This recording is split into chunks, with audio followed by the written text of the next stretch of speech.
Sujet 7. Les enjeux éthiques et sociétaux des réseaux. Les réseaux sociaux sont des moyens de communication où l'on peut mettre du contenu, le conserver, interagir ou encore se créer des profils. Bien que ces réseaux soient développés dans un but bienveillant, il arrive parfois que leur utilisation dérive. Nous nous pencherons donc sur la question suivante. Quelles sont les dérives et les risques à repérer sur les réseaux sociaux? Dans un premier temps, nous parlerons des cyberviolences.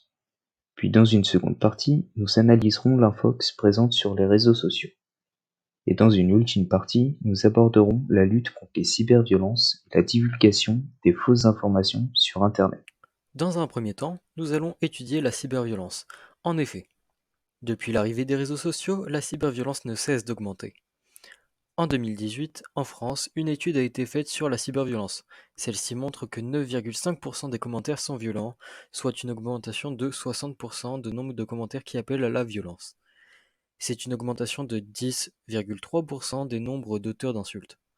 La cyberviolence est un acte agressif, intentionnel, perpétré par un individu ou un groupe, au moyen de courriels, de SMS, à travers les réseaux sociaux ou encore les jeux en ligne. Le cyberharcèlement est la répétition intentionnelle d'une ou plusieurs formes de cyberviolence dans la durée.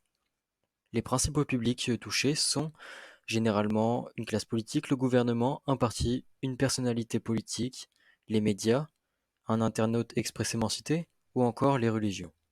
Dans une seconde partie, nous aborderons le sujet de l'infox. L'infox, c'est une information mensongère ou délibérément biaisée. Le but de cette pratique est la désinformation. Les fake news se développent et sont très présentes sur Internet, par le biais des médias ou encore des réseaux sociaux, que ce soit dans le domaine politique, de l'information globale ou encore dans les journaux informatisés. Nous pouvons désormais en trouver partout. Le problème est qu'encore beaucoup de personnes n'ont pas conscience de ces dangers et peuvent ainsi se faire avoir par des fausses informations. Je vais maintenant vous présenter l'histoire de QAnon, un exemple de fake news. Tout commence le 28 octobre 2017. Sur un forum de nom de 4chan, un individu du nom de Q apparaît et commence à créer une polémique autour de nombreuses personnalités politiques comme hollywoodiennes. Celui-ci annonce l'arrivée d'une soi-disant tempête et qu'une organisation criminelle internationale de trafic d'enfants et de pédophilie, et dans laquelle seraient impliqués Barack Obama, Hillary Clinton, George Soros ou encore la famille Rothschild ainsi que des stars du monde entier, sera bientôt démantelée. Or, cette soi-disant organisation criminelle internationale, qui devait être démantelée par le 45e président des États-Unis, cette information a été approuvée par beaucoup de personnes qui, sans preuve, se sont toutes mises à croire cette théorie. Cela a même eu des conséquences en dehors d'Internet, notamment dans les meetings de Donald Trump.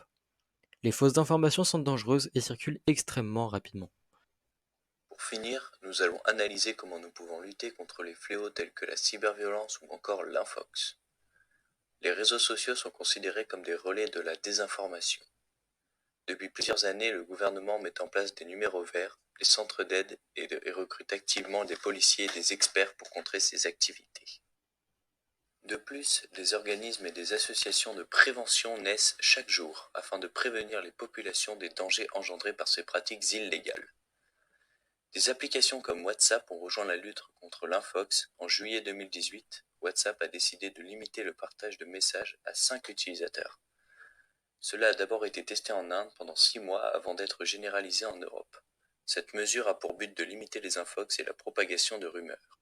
Pour conclure, nous avons abordé les cyberviolences, puis dans une seconde partie, nous avons abordé l'infox présente sur les réseaux sociaux, et dans une troisième partie, nous avons vu la lutte contre les cyberviolences et la divulgation des fausses informations sur Internet.